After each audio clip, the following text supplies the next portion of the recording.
The number of anti-Muslim hate crimes rose in 2015 to 2017 to the highest level since the aftermath of 9/11. It's known as the rise in Islamophobia. Islamophobia is defined as the irrational fear, prejudice, and hatred directed against Islam or Muslims.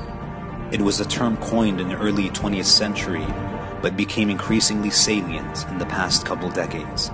Islamophobia is a relatively new term, but as a phenomenon, it dates back to the early days of Islam in ancient Mecca.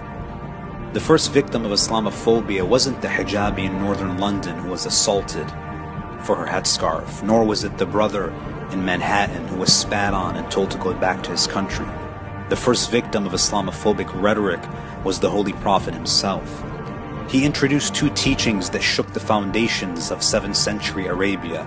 The first being, you will only find tranquility and inner peace through submission to the one true God. And second, people are equal before their Creator like the teeth of a comb, irrespective of the color of their skin or their racial affiliation. For this, he was ridiculed, harassed, and abused. He was called a madman, a magician, a soothsayer. He was physically assaulted on a number of occasions, and he was ultimately driven out of his homeland. When the Islamophobic climate became utterly suffocating, Allah subhanahu wa ta'ala reveals Surah Al-Hijr, verses 97 to 99. Allah says, وَلَقَدْ نَعْلَمُ أَنَّكَ يَضِيقُ صَدْرُكَ بِمَا يَقُولُونَ. We indeed know that your heart is distressed by what they say. You find that even the Holy Prophet felt pain and felt distress because of the Islamophobic rhetoric. But then Allah subhanahu wa ta'ala gives advice to the first victim of Islamophobia.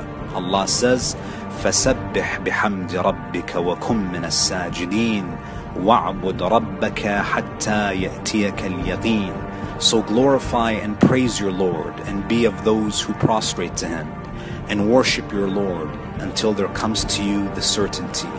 You find that Allah's advice to His Prophet in the face of Islamophobic rhetoric is simple. Be unapologetically Muslim. Remember me, because through my remembrance the hearts will be put at ease. You can't calm the storm, so stop trying. What you can do is calm your heart. The storm will pass. And the way that you calm your heart is through Allah's remembrance. As Allah says, أَلَا بِذِكْرِ اللَّهِ تَطْمَئِنُّ الْقُلُوبِ. Verily, with the remembrance of Allah are the hearts at ease.